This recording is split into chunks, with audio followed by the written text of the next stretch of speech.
Hello, my name is Clement Kalonga and I'm a global advisor for climate change adaptation within Oxfam. Oxfam works on climate change because we believe climate change is the heart of the work that we do in the fight against poverty. I think for most of the lower poor in Southern Africa and Asia and most parts of the world, climate change is not just one of the many things that they have to look at, but it's one of the critical things that they have to address for them to survive. We're talking about the right to food for many, and currently we're talking about 12 million people that are lacking food and water in the East African region, and which means that rainfall and most of the climate factors that are being compromised now because of climate change are at the heart of human survival.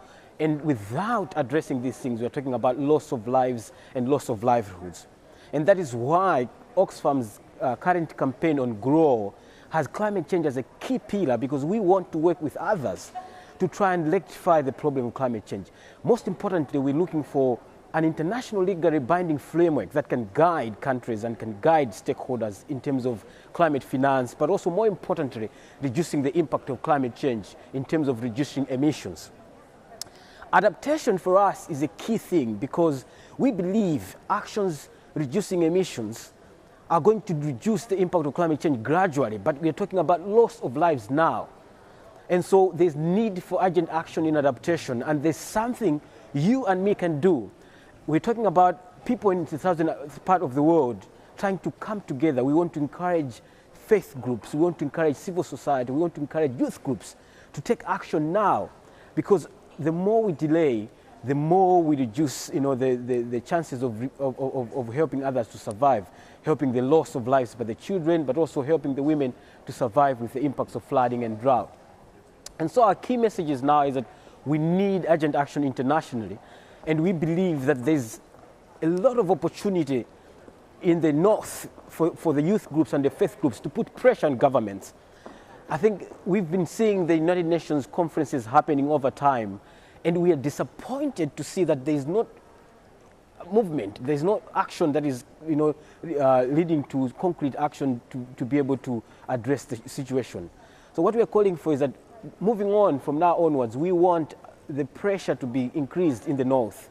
And you can do that. As an individual, you can put pressure by participating in mass actions and participating in popular mobilization that can send messages to our government negotiators in the north. But also if you're in the south, this is time for action. You can participate in actions to try and help reduce the impacts of flooding, help reduce the impacts of drought. I want to share a personal story myself. Coming from Malawi, I have witnessed my relatives the times when they were able to depend on rainfall and produce significant amounts of maize and tobacco and be able to generate a lot of income and send children to school and have enough income even to buy medicine and to buy what is required for them to survive and to live a healthy life. But I have seen it with my own eyes, to see the level of livelihood that my grandparents had. It was quite very, very, very nice. But now when I visit my village, I see lots of my siblings, lots of my relatives suffering. Why? Because the rainfall can't come at the time that they expected it to come. So the production system in terms of producing maize, which is a staple food in Malawi, has been affected. And that is why we're trying to promote now helping these people in terms of giving them resources for them to do irrigation so that they shouldn't depend on the rains only. And that's what adaptation means. Adaptation also means talking to governments, because there are resources that governments have in the south.